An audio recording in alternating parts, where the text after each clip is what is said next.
Perkenalkan, nama saya Aditya Permana Sinaga dengan NIM 40122111057.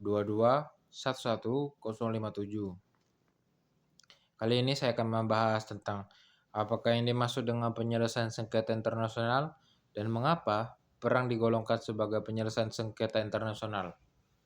Sebelum itu, saya akan menjelaskan apa itu penyelesaian sengketa internasional.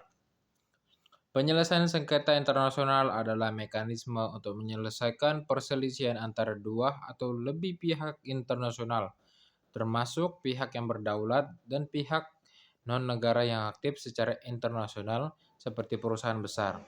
Ada beragam teknik yang digunakan dalam penyelesaian sengketa internasional termasuk negosiasi, mediasi, arbitrase, dan adjudikasi. Mengapa penyelesaian sengketa internasional itu penting? Yang pertama, mencegah perang. Tujuan utama adalah mencegah agar perselisihan tidak berujung pada perang yang dapat menimbulkan korban jiwa dan kerusakan yang luas. Dan yang kedua, menjaga stabilitas internasional. Dengan penyelesaikan sengketa secara damai, stabilitas dan keamanan internasional dapat terjaga. Yang ketiga, mempromosikan kerjasama. Penyelesaian sengketa secara damai dapat memperkuat hubungan antar negara dan mendorong kerjasama di berbagai bidang. Dan yang keempat, menegakkan hukum internasional. Proses penyelesaian sengketa internasional seringkali melibatkan penerapan hukum internasional sehingga memperkuat sistem hukum internasional secara keseluruhan. Yang selanjutnya adalah mekanisme penyelesaian sengketa internasional.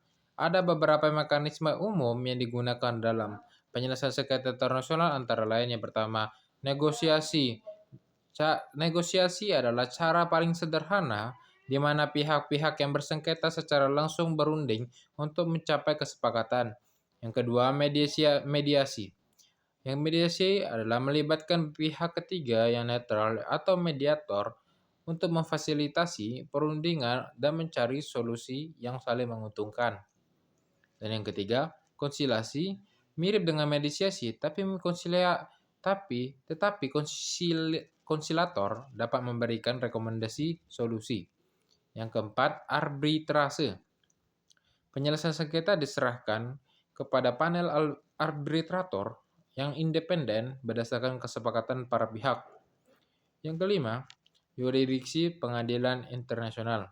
Sengketa diajukan kepada pengadilan internasional, Mahkamah Internasional atau ICJ untuk diputuskan berdasarkan hukum internasional. Contoh kasus penyelesaian sengketa internasional itu yang pertama adalah konflik Israel dengan Palestina. Konflik ini telah berlangsung lama dan melibatkan berbagai upaya penyelesaian, termasuk negosiasi, mediasi, dan inisiatif perdamaian internasional. Yang kedua, Perang Dingin. Konflik antara blok Barat dan blok Timur selama Perang Dingin diselesaikan melalui diplomasi dan perjanjian internasional seperti perjanjian pelucutan senjata. Yang ketiga, konflik di Laut Cina Selatan. Beberapa negara di kawasan Asia Tenggara bersengketa atas klaim wilayah di Laut Cina Selatan. Upaya penyelesaian yang dilakukan melalui negosiasi bilateral dan mekanisme regional seperti ASEAN. Faktor-faktor yang mempengaruhi penyelesaian sengketa internasional yang pertama itu kekuatan politik. Kekuatan politik ini relatif antar negara-negara yang bersengketa dapat mempengaruhi hasil negosiasi. Yang kedua, kepentingan nasional. Setiap negara memiliki kepentingan nasional yang berbeda-beda yang dapat menjadi hambatan dalam mencapai kesepakatan. Yang ketiga, tekanan internasional. Tekanan dari komunitas internasional, organisasi internasional, atau negara-negara ketiga dapat mempengaruhi proses penyelesaian sengketa. Yang keempat, hukum internasional. Hukum internasional menyediakan kerangka yang penting, namun penerapannya seringkali kompleks dan dipengaruhi oleh faktor-faktor politik. Dan yang menjadi pembahasan selanjutnya adalah mengapa perang digolongkan sebagai penyelesaian sengketa internasional. Tentu mari kita mengapa perang dulu dianggap sebagai cara menyelesaikan sengketa internasional dan mengapa pandangan ini sudah sangat ketinggalan zaman. Perang sebagai solusi sebuah pandangan yang kuno. Sebelum adanya aturan-aturan internasional yang jelas dan kuat, perang memang sering dianggap sebagai cara paling efektif untuk menyelesaikan perselisihan antar negara. Menjadi beberapa alasan yaitu pertama, tidak ada alternatif lain. Dulu belum ada organisasi internasional seperti PBB yang berfungsi sebagai mediator atau pengadilan internasional. Negara-negara yang berselisih hanya dua pilihan, menyerah atau berperang. Yang kedua, prestise dan kekuasaan. Menang dalam perang dianggap sebagai bukti kekuatan kehebatan suatu negara. Negara yang menang akan mendapatkan wilayah baru, kekayaan, dan pengaruh lebih besar di dunia internasional. Yang ketiga, cara cepat untuk mengubah situasi. Perang dianggap sebagai cara cepat untuk mencapai tujuan politik atau ekonomi. Jika suatu negara ingin menguasai wilayah atau sumber daya alam negara lain, perang adalah jalan pintas yang paling efektif.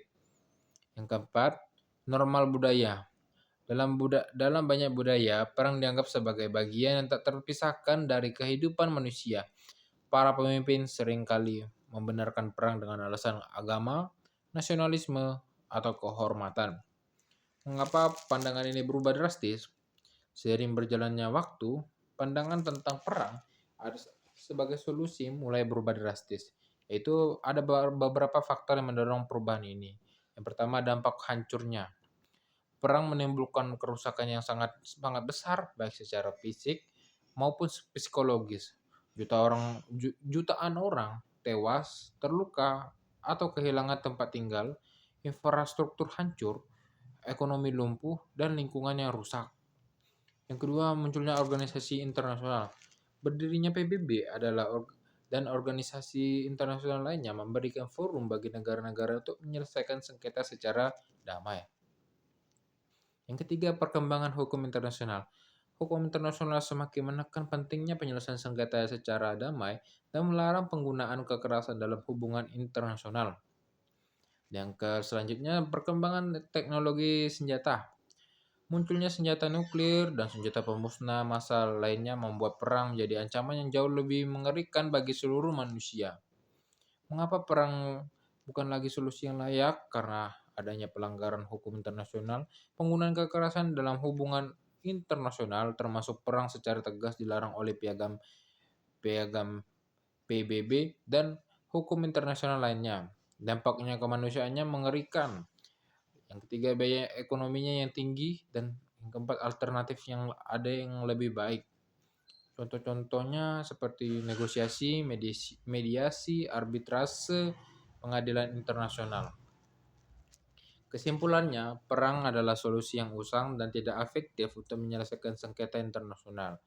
Dunia internasional telah belajar dari kesalahan masa lalu dan menyadari kerjasama dan dialog adalah kunci untuk membangun perdamaian yang berkelanjutan. Mohon maaf jika ada pengucapan yang salah.